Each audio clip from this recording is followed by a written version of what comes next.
кеңес мүшелері арасында да бұл сіздің айтып отырған тақырыбыңыз қазір нағыз жанып тұрған, қызып тұрған мәселе деп айтуға болады, өте өзекті мәселе деп айтуға болады. Ал енді мен ресми ретінде айтайын, осы заңсыз митингтерді болдырмау үшін олардың алдын аламыз деп прокуратура органдары ең алдымен мынау түсіндіру жұмыстарын біз өте қатты күшейттік.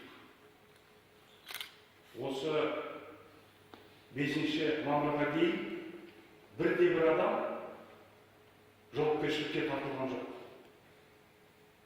Біз осындай алдын алайық, түсіндірейік, көндірейік, сендірейік деп осы бар күшімізді осы жұмысқа жұмсадық. Ал енді бірақ өздеріңіз білесіздер, естіптірсіздер.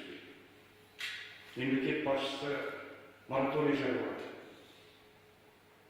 Жер бойынша сол мәселені талқылау үшін арнайы комиссия құрды.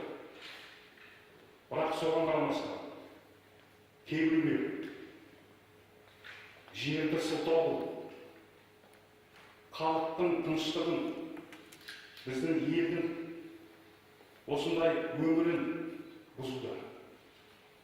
Сондықтан осы мүмкіндікті пайдаланып, құрметті кеңес мүшелері, ресми үндеу жасауға рұқсат етіңіздер. Қазақстан Республика Президентінің 2016 жылғы 6 мамырдағы жарлығымен жер кодексінің кейбір нормаларын қолдануға мораторий жарияланды. Мемлекет басшысының тапсырмасымен жер реформасы бойынша комиссия құрылды. Оның құрамына азаматтық қоғам институттарының басшылары мен белсенділері кірді. Азаматтар комиссия жұмысына өңірлерде құрылған қоғамдық кеңестер арқылы да қатыса алады.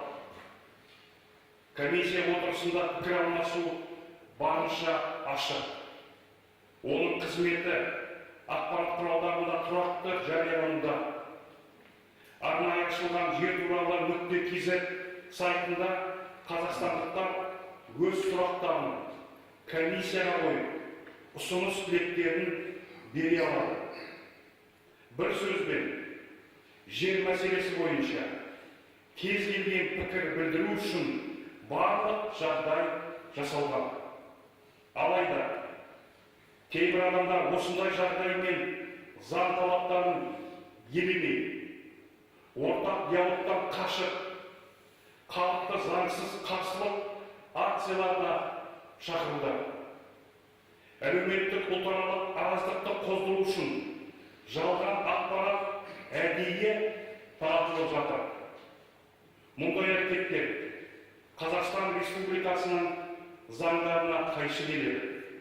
Осыған байланысты қоғамдық тұрақтылықты сақтау үшін ел азаматтарына мұндай арандатуға бой бермеуге, азаматтық ұстаным мен жауапкершілік танытуға шақырамын.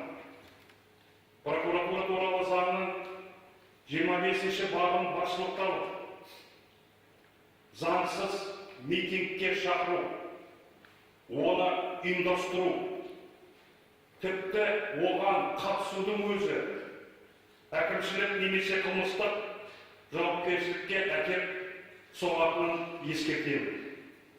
Құқық қорғау органдары кез келген заң бұзушылықтың жолын кесіп, қылмыстық қудалауға дейін заңда көзделген шараларды дереу қабылдауға міндетті. Уважаемые члены консультативного совета, пользуясь случаем, позвольте сделать официальное обращение по самому обсуждаемому казахстанцами земельному вопросу. Указом президента Республики Казахстан от 6 мая 2016 года объявлен мораторий на применение отдельных норм Земельного кодекса.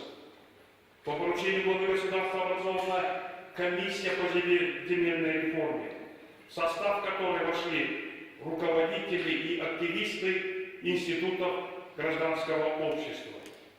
На региональном уровне граждане имеют возможность участвовать в работе комиссии через общественные советы. Обсуждение в комиссии проходит открыто.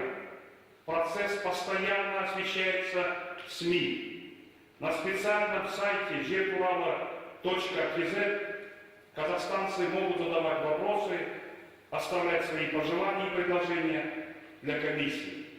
Таким образом, созданы все условия для свободного выражения общественных, групповых, личных интересов по земельному вопросу.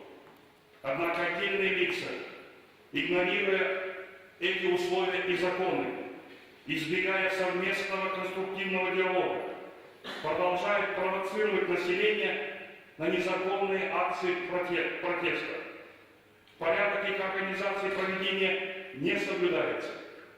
Идет намеренная политизация и распространение ложной информации с элементами расширения социальной и национальной розни. Такие действия противоречат законам Республики Казахстан. В этой связи призываю казахстанцев не поддаваться на подобные провокации, проявить твердую гражданскую позицию во имя сохранения стабильности, предотвращения угроз жизни и здоровью наших граждан.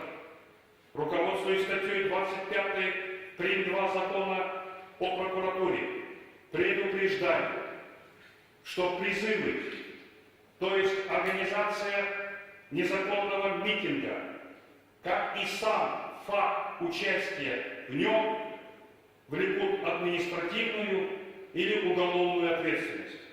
Органы правопорядка обязаны пресекать любые нарушения и немедленно принимать предусмотренные законом меры вплоть до уголовного преследования.